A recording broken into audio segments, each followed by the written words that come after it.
everyone, I am Sophie, and today I am going to talk about Janis Jeffries, a textile designer, and Lisa Lee, a fashion designer.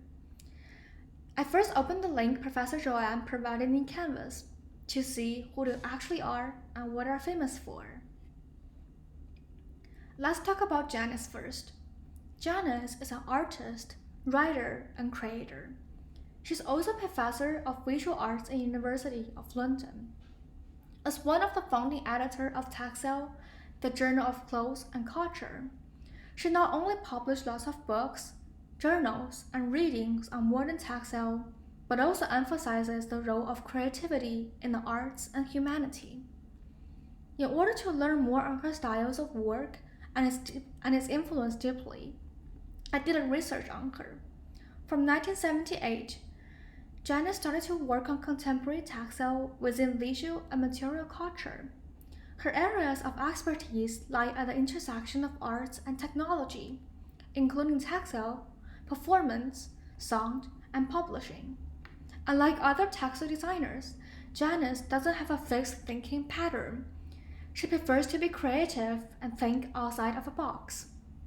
She connects technology with arts and presents them in her own work. There are several pictures here containing the stitches and clothes Janis designed. The designs were initially produced from drawing, notions, and photographs of Banco belt at the British Museum, then put into a vector-based software, assigned functional laying stitches, and then decorative embroidery stitches. The Tajima machine crushes the silver threads and embroiders the threads that carefully outline the figure onto the linen yard edge. In the picture here, the animal on the stitch is a bear, which symbolizes brave and curiosity to the world. The base fabric is then cut into a German pattern.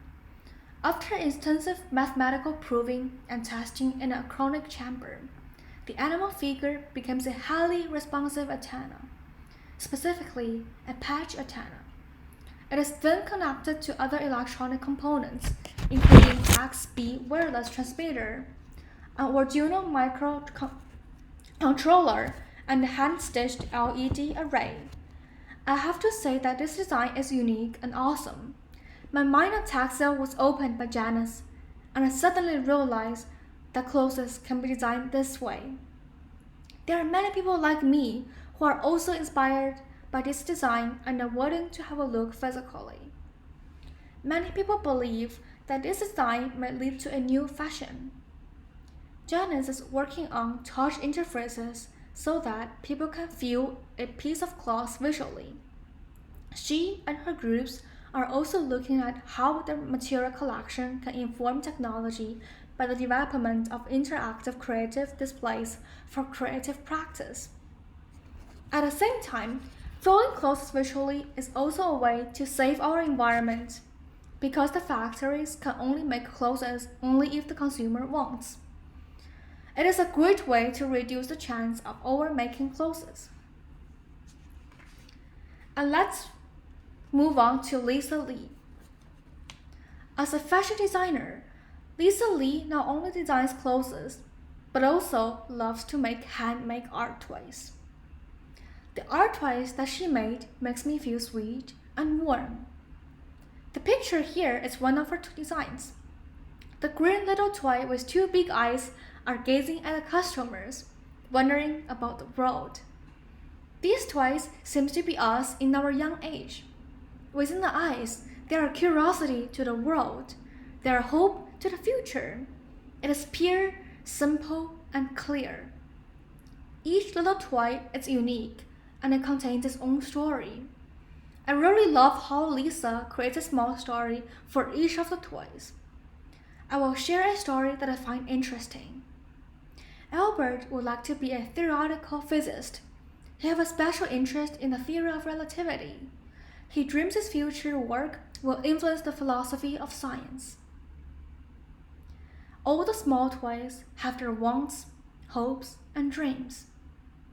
I love these toys and I really want to explore more about Lisa Lee. So I opened the link on Canvas and tried to learn more about her work and her influence.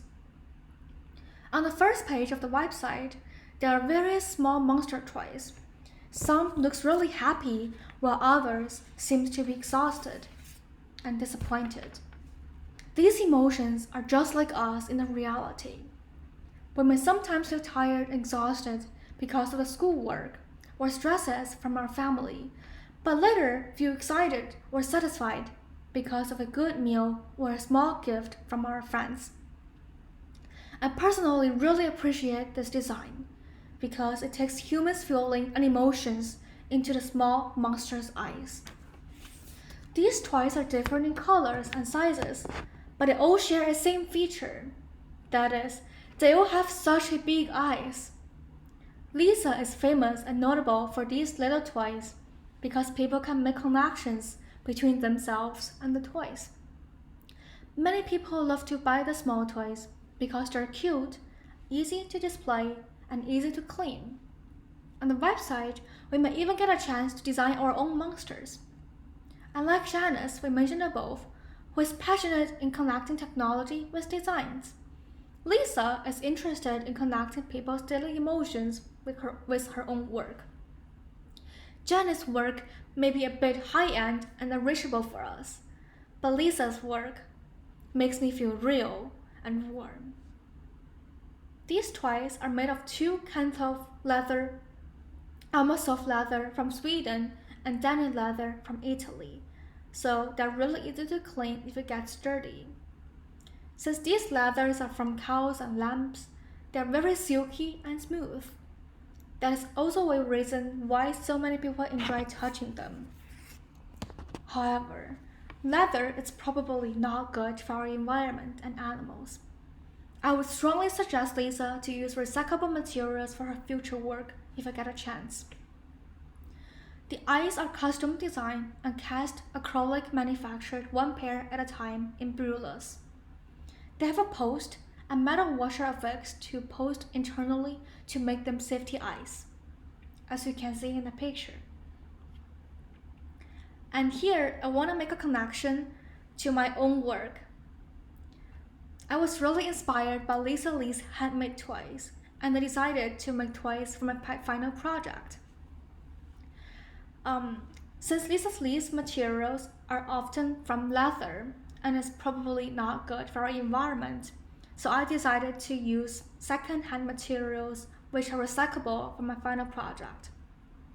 I tried to use handkerchief from my little cousins and old pants from my father to make my toys for the final project. As you can see in the picture, they're also cute, but it helps to save our environment. I am interested in Lisa Lee's work, and I'm so sad that I couldn't find more information on her other works on internet. I tried to Google her, but unfortunately, there isn't any articles or news about her. I will still continue to pay close attention to these two designers in the future and would really love to share with you guys on their new designs. Before I conclude my presentation, I would like to ask you guys 3 little questions on my presentation. The first one is, why is Janis' work inspiring and unique?